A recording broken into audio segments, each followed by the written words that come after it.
Mass versus weight. What is mass and weight? What is the difference between mass and weight? आज हम पढ़ेंगे कि मास और wait के दरमियान क्या डिफरेंस है।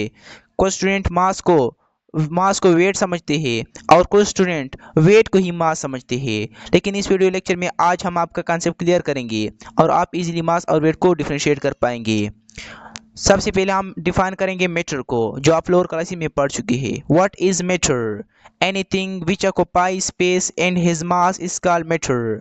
हर वो चीज़ जिसका कुछ ना कुछ वॉल्यूम हो, यानी कोई ना कोई जगह घेरती है, एंड हिज मास, और उसका कुछ ना कुछ मास हो, तो उसको मैटर कहते हैं। मैटर हर उस चीज़ को कहते हैं जिसका कुछ ना कुछ वॉल्यूम हो और उसका कोई मास हो, तो उसको मैटर कहते हैं। अब हम जाते हैं मास की तरफ। Mass, what is mass? The quantity of matter in a body is called mass. एक बॉडी में मैटर की क्वांटिटी को मास कहते हैं।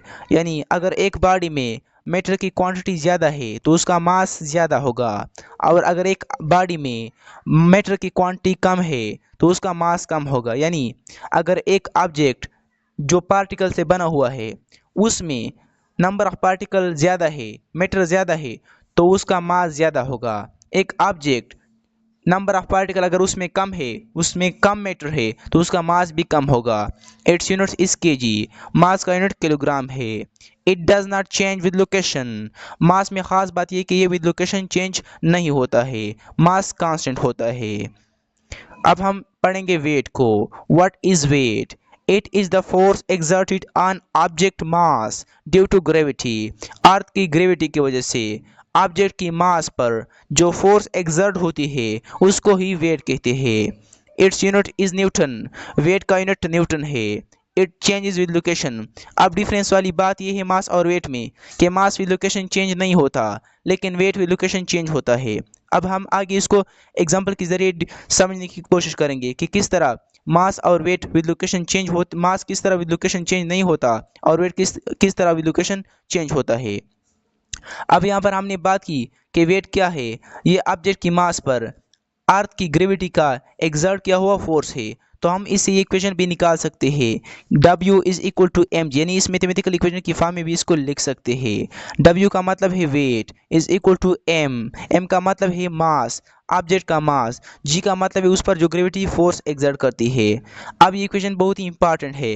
अगर आपको ऑब्जेक्ट का मास दिया गया हो और आपको जी की यानी एक्सेलरेशन ड्यू टू ग्रेविटी की वैल्यू का पता हो, और तो इन दोनों को मल्टीप्लाई करके आप इसी वेट को फाइंड आउट कर सकते हैं।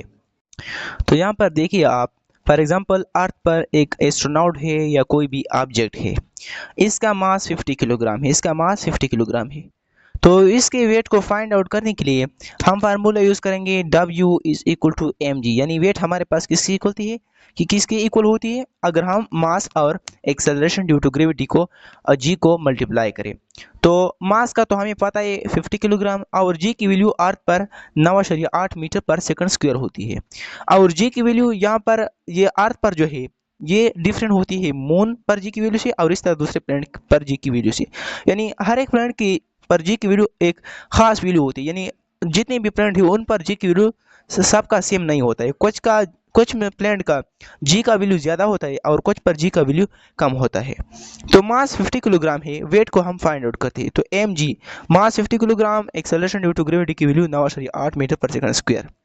तो जब आप इसको मल्टीप्लाई करेंगे 50 kilogram multiply by 9.8 metre per second square, तो आंसर आएगा 490 kilogram metre per second square. तो आप सोचेंगे अगर 490 kilogram metre per second square आता है तो न्यूटन क्यों लिखा है? क्योंकि kilogram metre per second square का स्पेशल नाम न्यूटन है, स्पेशल नेम उसका न्यूटन है। तो हम 490 kilogram metre per second square को 490 न्यूटन भी लिख सकती है, और वेट का यूनिट भी न्यूटन है। तो यहाँ पर इसका वेट आ गया 490 न्यूटन। अब हम सबसे पहले मास को डिस्कस करते हैं कि अगर ये ऑब्जेक्ट, ये एस्ट्रोनॉट है, अगर ये जाता है मून पर तो क्या इसके मास में चेंज आ जाएगा, वेरिएशन आ जाएगा कि नहीं।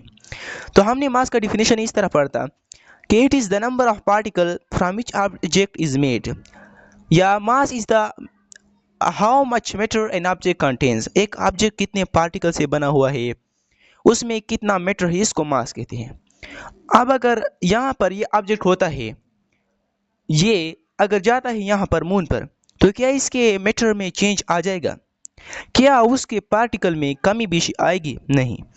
जितने पार्टिकल से यहाँ पर बना हुआ है, मून पर जाकर भी उसके पार्टिकल में, उसके नंबर ऑफ पार्टिकल्स में कोई चेंज नहीं आ जाएगा। फॉर एग्जांपल, अगर ये यहाँ पर 100 पार्टिकल से बना हुआ है, तो यहाँ पर जाकर उसके वही 100 पार्टिकल होंगे, ना 100 से कम होंगे ना 100 से ज़्यादा होंगे। यानी उसके नंबर ऑफ पार्टिकल में, उसके मैटर में चेंज नहीं आ जाएगा। जब उसके मैटर में चेंज नहीं आता है, उसके नंबर ऑफ पार्टिकल में चेंज नहीं आता है, मीन्स दैट कि उसके मास में चेंज नहीं आता है। तो यहाँ से आपका कन्फ्यूजन तो क्लियर हुआ कि मास विद लोकेशन चेंज नहीं होता है, मास विद लोकेशन वेरी नहीं करता है, मीन्स दैट कि मास कांस्टेंट होता है। अब हम मास को तो हमने समझा कि मास कांस्टेंट होता है। अब हम यहाँ पर एस्ट्रोनॉट की वैल्यू, यहाँ पर उसकी वेट को हमने तो मालूम कर दिया, लेकिन अब हम मून पर इस एस्ट्रोनॉट की या इस ऑब्जेक्ट की वैल्यू को फाइंड आउट करते हैं, उसका वेट फाइंड आउट करते हैं। तो हम फिर वही फार्मूला अप्लाई करेंगे, weight is equal to W is equal to M G. Mass वही है, यानी 50 किलोग्राम है, लेकिन जी की वैल्यू यहाँ पर मून पर होती है 1.62 मीटर पर सेकंड स्क्वायर। जी की वैल्यू ये होती है। तो जब हम इसको मल्टीप्लाई करेंगे तो 81 न्यूटन, हमारे पास आंसर आएगा 81 न्यूटन। तो यहाँ पर आप देखिए, यहाँ पर आता है वेट 490 न्यूटन अर्थ पर, और मून पर वेट आता है 81 न्यूटन। तो आप तो यहाँ पर देख सकते हैं कि यहाँ पर वेट ज़्यादा आता है, यहाँ पर वेट कम आता है। मीन्स दैट कि विद लोकेशन ये वेट वेरी करता है, ये वेट चेंज होता है और मास कांस्टेंट होता है।